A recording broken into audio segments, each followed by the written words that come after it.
أعوذ بالله من الشيطان الرجيم بسم الله الرحمن الرحيم يوم تمور السماء مورا وتسير الجبال سيرا فويل يومئذ للمكذبين الذين هم في خوض يلعبون يوم يدعون إلى نار جهنم دعا هذه النار التي كنتم بها تكذبون أفسحر هذا أم أنتم لا تبصرون اصلوها فاصبروا أو لا تصبروا سواء عليكم إنما تجزون ما كنتم تعملون صدق الله العظیم۔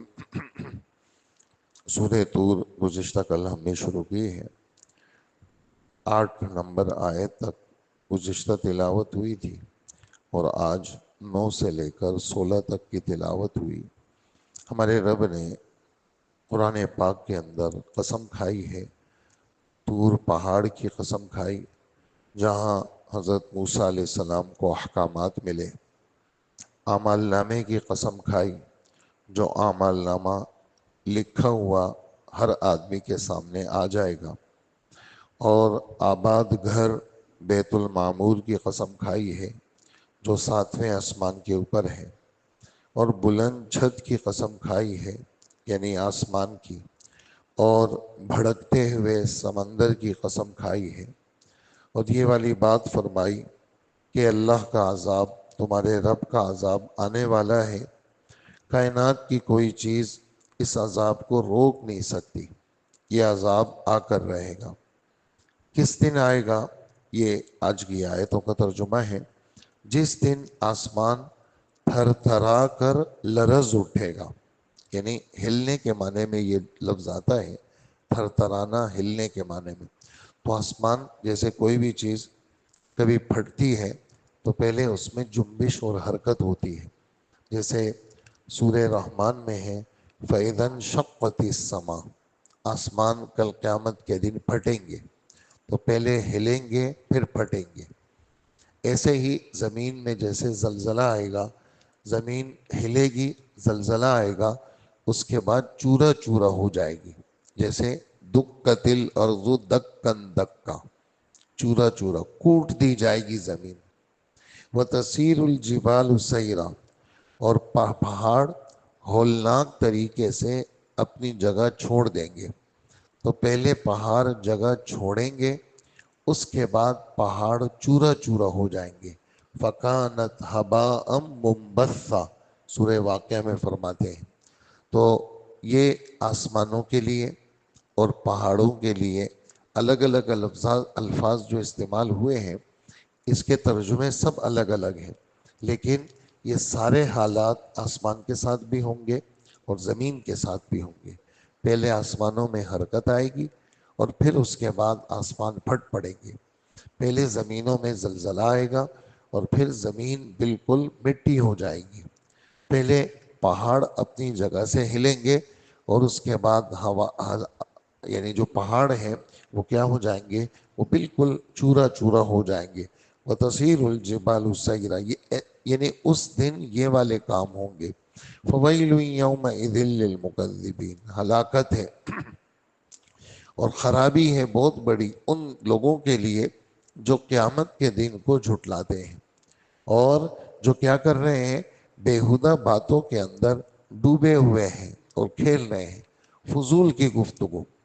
یہ باتیں اگرچہ اس وقت کافر نہیں سن رہے، لیکن چونکہ مسلمان پڑھتے ہیں اس کو اور مسلمان سمجھنے کی کوشش کرتے ہیں، تو اگر مسلمان ان حرکتوں میں ہیں تو کافروں کے مشابہ ہیں۔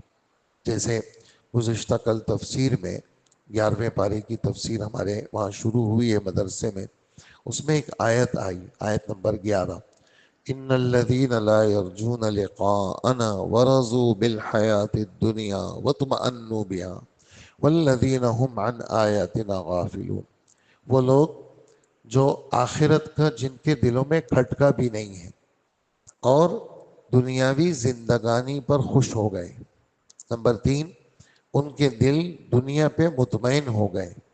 نمبر 4، ہماری آیتوں سے غافل ہیں۔ کیا ان کی سزا ہے؟ ان کی ان حرکتوں کی وجہ سے ان کی سزا دوزخ ہے۔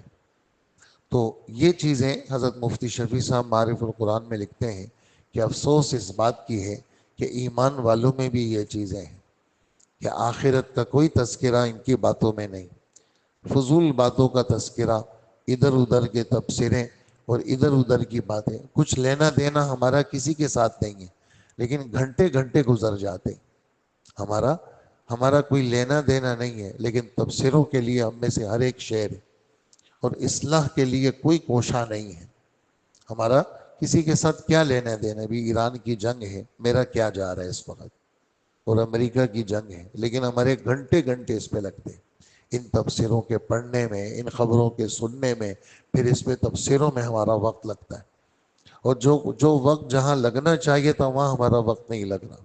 تو یہ کیا ہے کہ بڑی خرابی ہے ان لوگوں کے لیے جو قیامت کے دن کو جھٹلاتے ہیں اور جو بیہودہ باتوں میں ڈوبے ہوئے کھیل رہے ہیں، خواہ کے اٹکل بچوں والی باتیں اور ادھر ادھر کی حرکتیں، ادھر ادھر کی چیزوں میں اپنے وقت کو ضائع کرنا۔ اور پھر اس دن کیا ہوگا؟ اس دن یہ ہوگا کہ ان کو دھکے دے کر کے دوزخ کی طرف دھکیلا جائے گا، اس لیے کہ دوزخ کو دیکھیں گے شرافت کے ساتھ تو جائیں گے نہیں۔ کوئی بھی آدمی، یعنی اس کو سمندر میں آپ نے دھکا دینا ہے تو بڑے آرام سے وہ سمندر میں کودے گا نہیں، بلکہ اس کو دھکا دیا جائے گا۔ سامنے آگ کا سمندر ہے، آرام سے آگ میں نہیں جائے گا وہ، بلکہ اس کو دھکا دیا جائے گا۔ ایسے ہی ان کافروں کو دھکا دیا جائے گا، دوزخ کی آگ کی طرف ان کو دھکا دیا جائے گا، اور ان کو کہا جائے گا یہ ہے وہ آگ جس کو تم جھٹلاتے تھے۔ اس صورت کا مضمون وہ اتنا زیادہ یعنی پر اثر ہے کہ حضرت فاروق اعظم عمر رضی اللہ عنہ کے بارے میں روایتوں میں آتا ہے کہ یہ پڑھا اور ایک سرد ٹھنڈی آہ بری اور بیمار ہو گئے۔ لوگ عیادت کے لیے آ رہے ہیں، کچھ پتہ نہیں ہے کہ امیر المومنین کیوں بیمار ہیں، 20 دن تک بستر پہ رہے اور طبیعت خراب ہو گئی۔ یہ آخرت کی فکر والوں کی یہ حالت ہوتی ہے۔ اسی طرح جبیر ابن مطعم جب کافر تھے، بدر کی قیدیوں کے لیے مدینہ منورہ آئے، ان کے باپ کا احسان تھا حضور کے اوپر، مطعم ابن عدی کا۔ یہ بدر کی قیدیوں کے چھڑانے کے لیے مدینہ منورہ پہنچے۔ میں مسجد کے باہر کھڑا تھا اور مغرب کی نماز ہو رہی تھی، میں تو مسلمان نہیں تھا، لیکن مغرب کی اللہ کے رسول کے قرات کی آواز باہر تک آ رہی تھی، اور جب باہر تک آ رہی تھی تو میں نے وہ آیتیں جب میں نے سنی، یہ حضور سورہ طور پڑھ رہے تھے، اور جب یہ آیتیں پڑھی تو بس میرا دل ایسا لگا کہ پھٹ جائے گا، اور میں بس فوراً جب نماز ختم ہوئی میں اللہ کے رسول کے پاس آ کر کے میں نے کلمہ پڑھ لیا۔ اگر میں کلمہ نہیں پڑھتا تو بس میں نے کہا میں تباہ ہو جاؤں گا، اندر سے میرا دل پھٹ جائے گا۔ تو ایسے پر اثر یہ اللہ پاک نے اس صورت کے مضامین رکھے ہیں۔ تو جس دن ان دوزخیوں کو دھکا دے کر کے دوزخ کی طرف وہ لایا جائے گا اور ان کو کہا جائے گا یہ ہے وہ آگ جس آگ کو تم دنیا میں جھٹلاتے تھے، بھلا یہ جادو ہے، تمہیں نظر نہیں آ رہا؟ تم نے تو یہ کہا تھا کہ یہ پیغمبر جادوگر ہے، تم نے یہ کہا تھا کہ یہ قرآن جادو ہے، تم نے یہ کہا تھا کہ بھائی جس طرح جادو کا فوراً اثر ہو جاتا ہے ایسے ہی اس پیغمبر کی باتوں میں جادو جیسا اثر ہے، لہٰذا پیغمبر کو تم نے پاگل کہا اور ان کے کلام کو تم نے جادو کہا۔ اب ذرا دیکھو یہ جادو ہے، یہ تو جادو نہیں ہے جو تمہیں نظر نہیں آ رہا۔ داخل ہو جاؤ اس دوزخ میں، پھر تم صبر کرو یا نہ کرو تمہارے لیے برابر ہے۔ صبر کرو گے پھر بھی دوزخ میں رہو گے، اور بے صبری کرو گے پھر بھی دوزخ میں رہو گے، اس لیے کہ تم نے دنیا کے اندر نبی کے باتوں کو اہمیت نہیں دی۔ یہ قرآن اس کو اہمیت دینی چاہیے، یعنی ہم سب سے یہ والی بات ہے کہ بھئی قرآن پاک کو ایک تو اس کے الفاظ کو اہمیت دینا، ایک اس کے ترجمے کو اہمیت دینا، اس کے درس کو اہمیت دینا، اس کی باتیں دل پہ لگنے والی ہیں۔ جب آدمی اہمیت دے گا، ادب کرے گا، تو چیز اندر اترے گی، اور جب بے ادب بنے گا تو پھر کچھ نہیں ملے گا اس کو۔ تو با ادب با نصیب، جب بھی کوئی ادب کرتا ہے کسی بھی چیز کی تو اللہ پاک اس کو آگے بڑھا دیتے ہیں۔ اور جب آدمی اپنے کو کچھ سمجھنے لگتا ہے اور چیز کو ایسی سمجھتا ہے جو اہم قیمتی چیز ہے، تو پھر اللہ کا معاملہ بھی اس کے ساتھ ایسے ہی ہوتا ہے، اللہ کا معاملہ بھی ایسے ہی ہوتا ہے۔ تو تم صبر کرو یا نہ کرو، تمہارے لیے برابر ہے، اور تمہیں انہی کاموں کا بدلہ دیا جائے گا جو تم اس دنیا کے اندر کرتے تھے۔ اللہ پاک وہ کسی کو، یعنی قرآن پاک میں ہے کہ فَلَا تُظْلَمُ نَفْسٌ شَيْئًا، ہم کل قیامت کے دن میزان عدل قائم کریں گے اور کسی پر ظلم نہیں ہوگا، کسی پر ظلم نہیں ہوگا، اور کسی پر ظلم نہیں ہوگا۔ کوئی عمل کیا نہیں ہے، نعوذ باللہ، وہ بھی لکھ دیا، کوئی عمل کیا نہیں ہے وہ بھی لکھ دیا، اور جو ہے وہ خواہ کی سزا دے دی، ایسا نہیں ہے، بلکہ جس نے جو کچھ کیا ہوگا ذرے برابر اچھا، اس کا نتیجہ بھی دیکھ لے گا، اور جو ذرے برابر برا کیا ہوگا اس کا نتیجہ بھی دیکھ لے گا۔ یہ تھا کافروں کا بیان، آگے ایمان والوں کا بیان ہے۔ اللہ پاک کفر اور کفر جیسی حرکتوں سے ہم سب کی حفاظت فرمائے۔ حضور صلی اللہ علیہ وسلم کی صبح شام کی دعاؤں میں ایک دعا آپ نے 3 دفعہ مانگی ہے، ان میں سے ایک دعا ہے اللہم انی اعوذ بک من الکفر والفقر واعوذ بک من عذاب القبر لا الہ الا انت۔ اے اللہ، میں کافر بننے سے تیری پناہ لیتا ہوں، اور فقیر بننے سے تیری پناہ لیتا ہوں، اور اے اللہ میں قبر کے عذاب سے تیری پناہ لیتا ہوں، آپ کے سوا کوئی معبود نہیں۔